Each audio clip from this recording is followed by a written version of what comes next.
Hi everybody, this is Bob Icino along with Mike Arnold, and it is June 11th. This is a weekend update path chat for the individual stocks that we've been covering. Mike's going to go over some of the ones we've been in.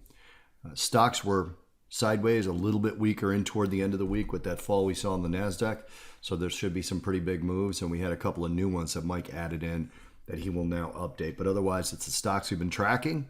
We've mentioned them in our path chats, and we mentioned them in our weekend update path chats, as well as in the podcast, of which there is a new one out. Money Path Podcast. You can find it on Google Play, and you can find it in the Apple iTunes Store, as well as at pathtradingpartners.com. Having said all that, let me turn it over to Mike to let you know what he's seeing on the charts. Mike, it's all yours.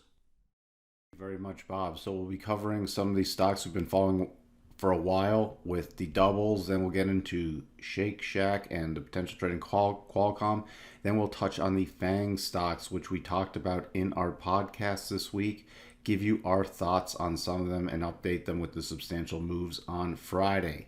Starting out, FNSR, weekly basis, triggered our trade a few weeks ago. Now come back up, retested the area that triggered the trade and closed back lower. Nothing else to do here but sit on our hands and wait to see how this unfolds. We've moved our stop down, and that's the way it sits. NRG, again, inside week, nothing else to do here. FCX, slight rally back up to retest the declining rotation zone. We've already moved our stop down, which is above 1436. So nothing else to do there.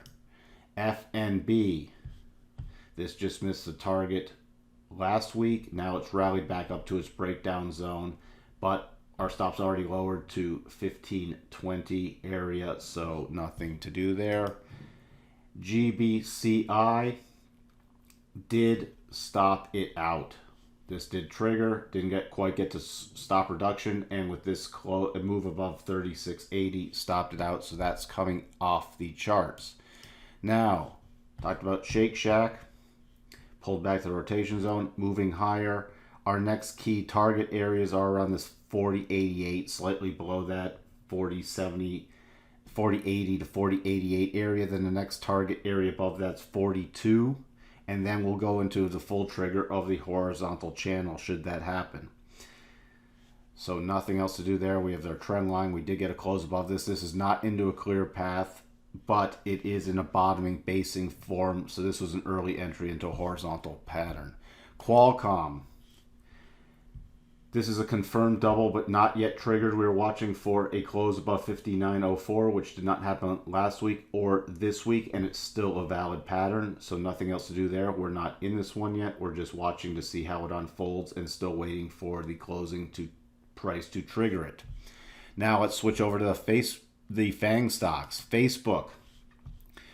So we're going to look at them first on the daily, and then we'll switch to the weekly basis too to keep it into perspective. This did pull back, drop below the 50-day exponential moving average, which is one we watch for a key level support. Closed back up, got below the rotation zone on the daily. This could be a substantial double at some point, but it's still pretty early. Looking at Facebook, though, on a weekly basis, still holding, closing above the 8 EMA, which is our rotation zone. We're not going to really get concerned about this until it gets below the 21 on a closing basis on a weekly. You can see how far it's moved up substantially. So even if it does get a close below here, which would cause us caution, it's still substantially higher than when it was even at the beginning of the year. So keep that in mind. If you're going to be following this, really watch it with the rising rotation zone on a weekly basis. Right now, the bottom of the rotation zone coming in about the 142 level, but this will continue to move up. So watch for a close below 142, and if that happens, you might want to take some action. Apple also dipped below the 50-day, closing just above it. So let's switch over to the weekly to see how the rotation zone looks on that one. Closing below the 8, bottom of the rotation zone coming in about the 142 area. That would give us cause to pause and reevaluate Apple. Nothing else to do about there. We can see possibly how these catches. It's now below the 8 EMA. It could pull back a little more before rotating back up, and then we'll have to see what it does as it tries to retest its most recent highs. Amazon, very big drop right all the way at one point down to the 927 level, but closing back up right around the 981 level. So you can see where it did on the daily in reference to the 50. This was a very substantial sell-off. At one point, essentially wiping out all the gains for May, but then closing up substantially higher. Looking at that on the weekly basis, dipping into our rising rotation zone, and then closing back above the 8s. So this still showing signs of strength, after making a new high this week. So we will not be really concerned about this until it pretty much gets a close below the 900 level on there. If we do get back below the 8 and you're still looking to take some profits in Amazon, that might be a good place, especially if we had a close below the 8 to take off some. And then if you're looking to add back on, wait to see how it reacts to the bottom of the rotation zone. Netflix came down. See why we watched the 50 exponential, came down just below it and then snapped back up. It's still closing below the daily rotation zone. Switching over to the weekly, closing above the rotation zone on the weekly, so still finding some support at that 8. If you're in Netflix, if you do get a key close below this rotation zone and the 8 on a weekly basis, then you might want to take some off the table. This could easily return to the 148 to 150 area, still be bullish on a weekly basis. That would just be touching the lower end of the rotation zone and the prior breakout level. NVDA. This is a pretty bearish bar on a daily.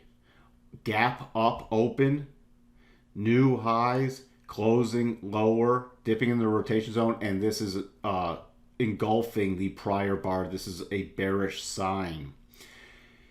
If you're in NVIDIA, I would be watching for a close below the rising rotation zone, which right now is coming at about 139.25. It'll keep going up, maybe around the 140 level. Might want to reevaluate on a daily basis if we get a close below that 140 level. On a weekly basis, this is also a bearish sign, but we're still very extended from the 8. So this could easily pull back to the 132 level and still be bullish on the weekly, because it would still just be pulling back to the 8. If it does get a close below the 8, you could see it drop back down to about the 115 to 120 area bottom of the rotation zone. Keep that in mind if you've been holding or trading NVIDIA. You can always take some off, especially if we get that close on the daily, and then look to put it back on lower.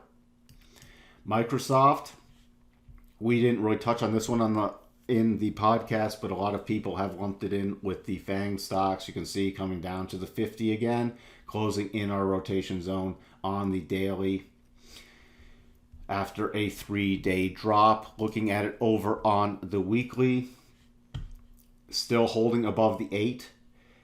If this gets a close really below about the 69 level, we could easily see it come back and fill this gap and test the bottom of the rotation zone, possibly back to 650, 67 level. So if you're looking to take some off and then put it back on lower, that could be a key area you'll be watching for in Microsoft. Finally, Tesla. Let's first switch to the daily. Outside bar, gap up, new highs, and then closing lower. So this is a bearish sign on Tesla, still above the 8. You can see how extended it got, still above the 8 on a daily basis. So we'll be watching for some short-term support around this 350 area. If we do get a close below that on a daily basis, we could easily drop back to about the 335 to 338 area on a daily basis, which would be the bottom of the rotation zone. Looking over on a weekly basis, you're still extended from the 8.